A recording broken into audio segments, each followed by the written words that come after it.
నమస్తే. జై భీమ్. మూక్ ప్రజాగళం పీడిత ప్రజల గుండె చప్పుడు. ఈరోజు ముఖ్యాంశాలు. ఈరోజు Tiruvur MOOC Prajagalam YouTube channel కార్యాలయంలో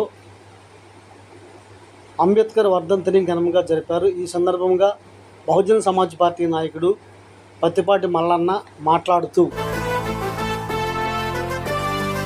అందరికీ జై భీమ్. ఈరోజు ఒక మహానాయకుడు, ఒక రాజ్యాంగ నిర్మాత అయినటువంటి డాక్టర్ బిఆర్ అంబేద్కర్ గారు పరమపదించిన రోజు.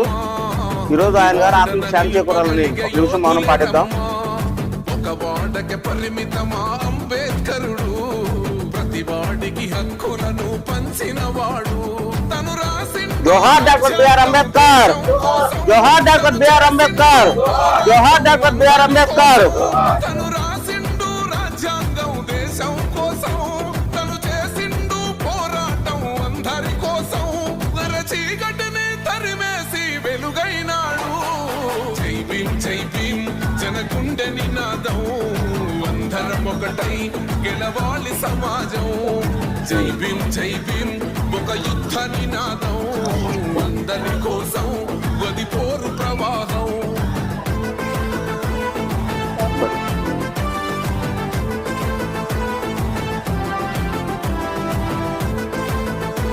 అందరూ కూడా డాక్టర్ బిఆర్ అంబేద్కర్ గారికి పూలతో సత్కరించవలసిందిగా కూర్చున్నాము.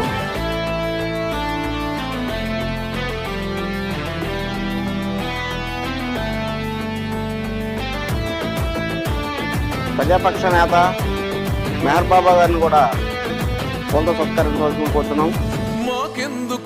మానవ హక్కుల పరిరక్షణ కమిటీ మనోరమ్మ గారిని కూడా, బ్రహ్మరామ గారిని కూడా పూలమాలతో సత్కరించవలసిందిగా కూర్చున్నాము. ఈరోజు డాక్టర్ బిఆర్ అంబేద్కర్ గారు చనిపోయారు. ఆ రోజు ఈరోజు జరుపుకుంటున్నాం. డాక్టర్ బిఆర్ అంబేద్కర్ గారు 1891లో జన్మించారు ఆయన గారు. అక్కడ నుంచి కూడా ఎన్నో ఒడిదుడుకులు ఎదుర్కొంటూ తన కుటుంబాన్ని కూడా కోల్పోయి దేశం కోసం పోరాడుకుంటూ అన్ని హక్కులను సాధించి ఎవ్వరూ కూడా తక్కువగా ఉండకూడదు, అందరూ కూడా సమానులని చెప్పేసి ఎన్నో రకాలుగా ఎంతో మందితో యుద్ధం చేసి, కలంతో యుద్ధం చేసి, కత్తితో కాదు కలంతో యుద్ధం చేసి గెలిచిన మహానాయకుడు డాక్టర్ బిఆర్ అంబేద్కర్ గారు.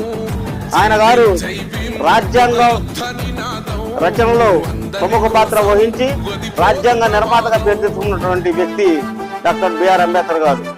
అటువంటి మహనీయుడు అందరూ సమానులే, ఎవరో ఏ మాత్రం తీసుకోరు, ఒకళ్ళు ఎక్కువ ఒకళ్ళు తక్కువ కాదు అంటూ ఎవరికి ఏ హక్కులు కావాలో ఆ హక్కులు రాజ్యాంగంలో పొందుపరిచి ఆ హక్కులు అమలయ్యే విధంగా చర్య తీసుకోవాలని చెప్పేసి రాసినటువంటి ఘనత డాక్టర్ బిఆర్ అంబేద్కర్ గారిది. కాబట్టి ఆయన గారిని ఎప్పుడూ స్మరించుకుంటూ ఆయన్నే బేస్ చేసుకొని మనం మన హక్కులను కాపాడుకోవాలని కోరుకుంటూ సెలవు తీసుకున్నాం. జై భీమ్, జై భీమ్.